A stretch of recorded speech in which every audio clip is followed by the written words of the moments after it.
ಎಲ್ಲರಿಗೂ ಶುಭೋದಯ. ಇಂದು ನಾವು ಜಿ.ಪಿ. ರಾಜರತ್ನಂ ಅವರು ಬರೆದ ಕವಿತೆ ತುತ್ತೂರಿಯನ್ನು ಓದೋಣ ಬನ್ನಿ. ಬಣ್ಣದ ತಗಡಿಯ ತುತ್ತೂರಿ ಕಾಸಿಗೆ ಕೊಂಡನು ಕಸ್ತೂರಿ, ಬಣ್ಣದ ತಗಡಿನ ತುತ್ತೂರಿ ಕಾಸಿಗೆ ಕೊಂಡನು ಕಸ್ತೂರಿ, ಸರಿಗಮ ಪದನಿಸ ಊದಿದನು ಸನಿದ ಪಮಗರಿಸ ಓದಿದನು, ಸರಿಗಮ ಪದನಿಸ ಓದಿದನು ಸನಿದ ಪಮಗರಿಸ ಓದಿದನು.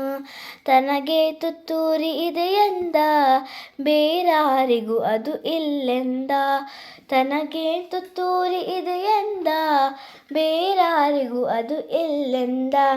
ಕಸ್ತೂರಿ ನಡೆದನು ಬೀದಿಯಲ್ಲಿ ಜಂಬದ ಕೋಳಿಯ ರೀತಿಯಲ್ಲಿ, ಕಸ್ತೂರಿ ನಡೆದನು ಬೀದಿಯಲ್ಲಿ ಜಂಬದ ಕೋಳಿಯ ರೀತಿಯಲ್ಲಿ, ತುತ್ತೂರಿ ಓದುತ್ತ ಕೊಳದ ಬಳಿ ನಡೆದನು ಕಸ್ತೂರಿ ಸಂಜೆಯಲ್ಲಿ, ತುತ್ತೂರಿ ಓದುತ್ತ ಕೊಳದ ಬಳಿ ನಡೆದನು ಕಸ್ತೂರಿ ಸಂಜೆಯಲ್ಲಿ.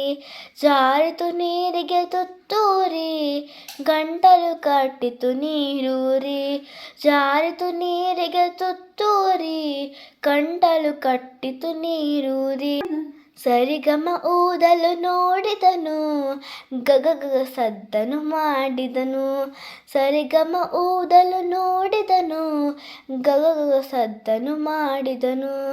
ಬಣ್ಣವು ನೀರಿನ ಪಾಲಾಯ್ತು ಬಣ್ಣದ ತುತ್ತೂರಿ ಬೋಳಾಯ್ತು, ಬಣ್ಣವು ನೀರಿನ ಪಾಲಾಯ್ತು ಬಣ್ಣದ ತುತ್ತೂರಿ ಬೋಳಾಯ್ತು, ಬಣ್ಣದ ತುತ್ತೂರಿ ಹಾಳಾಯ್ತು ಜಂಬದ ಕೋಳಿಗೆ ಗೋಳಾಯ್ತು, ಬಣ್ಣದ ತುತ್ತೂರಿ ಹಾಳಾಯ್ತು ಜಂಬದ ಕೋಳಿಗೆ ಗೋಳಾಯ್ತು.